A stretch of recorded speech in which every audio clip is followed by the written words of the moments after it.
ماته یو چا وویل چې تاسو پیر صاحب سلوی دعوی کړي دي. مې څنګه وی د ویلي چې زه شیخ عبدالقادر جیلانی صاحب نه 6 درجې اوچته ما. مې داسې وچ دروغ دی وته بل داسې وچ درو چې کله نه تاسو کوم چې ماته پیدا کړو نه شي پیدا وینشته د په هدایت السالکین کې دي.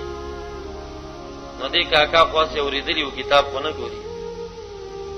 مو ته هدایت السالکین را واخسته مې نه دا واخ دې کې اوخه چې پیر سے ویلي چې زه 6 درجې اوچته ما. پانی اړولې زمو ته نو بیا غو خوب ورته مارا وست مې نه دا خوب داغه د مرید خوب لیدل یې مرید خوب لیدل چې ما داسې خوب ولید چې تا د شیخ عبدالقادر جیلانی صاحب نه 100 مقامات بر نورم حاصل کړي. مرید خوب لیدل. کتاب د چاره د پیر صاحب خپل نه دی. هدایت السالکین په اردو لیکل شوی دی او پیر صاحب ته پشمار 50 ټکی اردو نه ورزي. اوس کله اورګیا د کړي خلک نه په اردو نه پوي. دلته بوردو خانان چراتل نو مترجمین ترجمانان به خبرې کوي.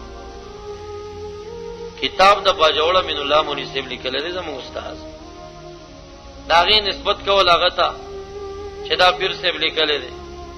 نه د څه خو د حقانیه د مدرسې نه 1500 فارغ وي اور سره به یو کتاب لیکي نو بیا به مفتی صاحب په خلک رانیس بیرونی صاحب وګان د دې مدرسې نه کم فارغ شوی د شاه فیصل نه کم فارغيږي نه د شاګردانو باندې استادان نیول کی. نو کتاب د پیر صاحب نه دا څنګه چې موږ داغه جواب نه لرو.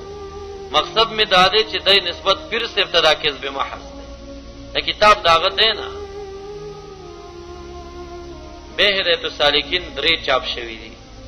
2 مونږه چاپ کړی دي چې یو ځ اخلاص او بیا دوباره چاپ شي لاهور کې او یو مونږ پسې مخالفینو د ځان نه شیګانو چاپ کړی. هغه بریلیان چې شیګانو ته خدمت کولو او زمونږ پیر صاحب د دربار نه راوشړل او دا هدایت السالکین د شیګانو فرد لیکل شوی کتاب دی. خو خلک یې ګوري نه کړ. دا سپای صحابه او دا نور هغه ګنګوسی اوري او د دې حقیقت نه ځان نه خبرې چې کتاب د کم شینو نه ډک دی. دا کتاب لیکل شوی د شیګانو فرد باندې دی. دا اول نه تر اخره پوری د شیګانو په کفر لیکل شوی دی.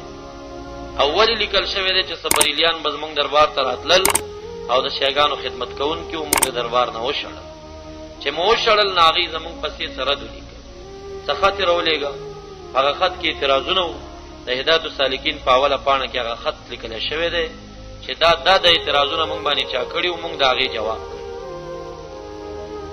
نو بهرحال دا د دې پرد لیکل شوی کتاب دی د شیګانو او بیا پاغي کې د تایید د پارا امین الله منصف څخه خوبونه د بازي کسانو پیش کړی. نو دا نسبت پیر صاحب ته کول چې هغه ویلي چې زه د دعوه لرم.